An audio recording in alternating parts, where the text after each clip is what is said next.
Hi, welcome back. I was just listening to a podcast on signaling.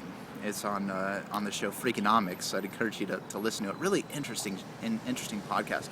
And one of the study that they were talking about is a study that was just done with researchers who were studying why people overwhelmingly purchase the Toyota Prius as opposed to the other hybrids. There's 24 hybrid cars on the market, and yet one of them, the Toyota Prius, hogs 48% of the market. Well, why is it that the Toyota Prius would hog that sort of the market? And the theory that the researchers had was that the Toyota Prius is the only hybrid of the bunch that has a unique design. So when you design the Prius, there's no sort of regular car that you could, other Toyota that's sort of a non-hybrid Prius. But when you buy like a hybrid Civic or a hybrid Ford Escape, there's also sort of a non-hybrid version. So people buy those cars intentionally. They buy the Prius to signal that they have a certain value and they have a certain sort of care, and in fact to sort of gain social capital by making that purchase. It's interesting. Sort of the concept of theory of signaling sort of goes way back. Specifically in terms of when the signaling was primarily done by those who were wealthy to show ostentatious displays of their wealth and to show how wealthy they were. Oftentimes, signaling almost always sort of far outruns sort of our own actual sort of who we actually are, whether that's in response to wealth or in response to even sort of social and environmental consciousness.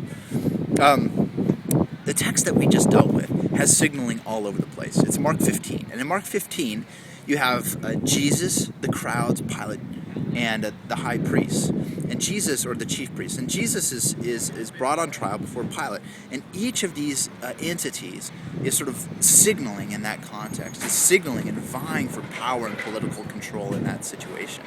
And yet Jesus is the only one, and ironically, Jesus is the one who is sort of on trial for signaling. They're bringing up charges that he claimed to be the king of the Jews, that he claimed to have sort of sovereign control and sovereign power among the Jews. It is that claim that they bring against, that Jesus is signaling, and yet in that context, they are the ones who are signaling all over the place. They're the ones who are sort of vying for power, that the chief priests are trying to sort of do an in-run around Pilate, who's trying to do an in-run around them, and the crowd is trying to have its own way, to free Barabbas. And yet in that context, Jesus remains silent.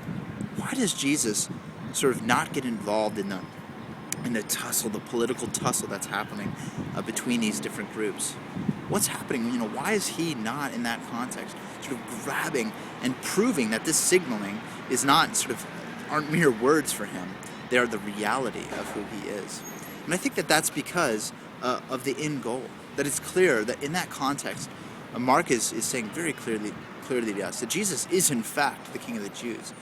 But Jesus chooses to take the place of one. In the context of that passage, he chooses to take the place of Barabbas, a man who was in fact guilty of that signal, who was in fact guilty of being an insurrectionist, who was in fact guilty of murder. But Jesus himself takes on the fate of that man, the sentence of that man, death on the cross, for the sake of the salvation of those that he came to save, of his sheep, of his children, to prove in fact on that cross that he was in fact the King of the Jews, the King of the world, and the King of you, the King of me. So think today about the ways in which you signal and the ways in which sort of you falsely signal, and think about Jesus Christ, the one who could have signaled, who chooses not to signal, the one who could have sort of blown hot air, the hot air that actually would have been true for him, but who remains silent, who chose divine restraint for you and for me. Have a great day. Look forward to talking to you next week.